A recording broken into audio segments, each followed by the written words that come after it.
Saturday, after the initial round of protests, the mayor holds a press conference with Superintendent Brown. I think that was Sunday morning. Okay, let's say Sunday morning. And they're Yeah, praising the actions of the officers. What were your feelings about that? Yeah, I was pretty angry about that press conference. I remember it pretty well.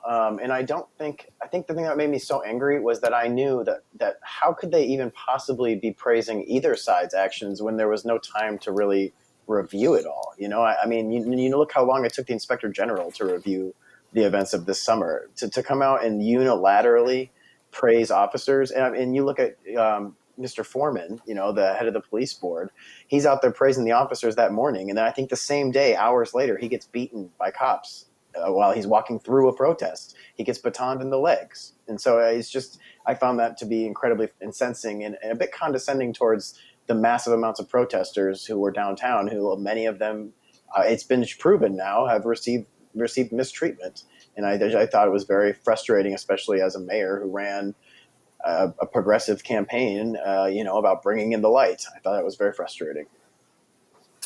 Yeah, I tell you, had I known that Ghian Foreman, who's the president of the police board, had participated in that press conference and said this, I'm quoting from your article, I would have not had, Ghian Foreman is talking to the superintendent. Now, ladies and gentlemen, he's head of the Chicago Police Board, which is the organization that is last in line around police accountability. This is what he says to Superintendent David Brown about his officers' actions the last 2 nights.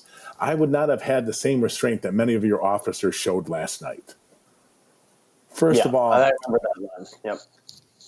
Ghian, you're a police accountability person. You don't show up and praise the police for anything. You don't know what happened. They may have been great. They may have been horrible. You don't praise anything. He should have never been at that press conference. And had I known this happened, I'd have been called for his firing. He needs to go. And I'm saying it now. And CJP is going to keep harping on this. He needs to go. He should have never said that, should have never been involved in that. It's to at least me, it's ridiculous. He got called and he got pressured into going to that press conference. What does he know at that point? What does anyone know about whether the police did good or bad at that point? I mean, on the ground did. That's all we know. Yeah.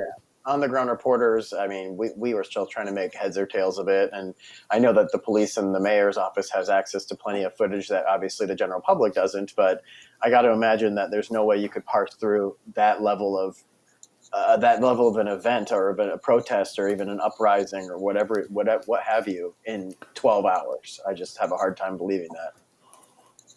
No, I agree. And he should not have been there, but he was there as a prop, and he did their bidding.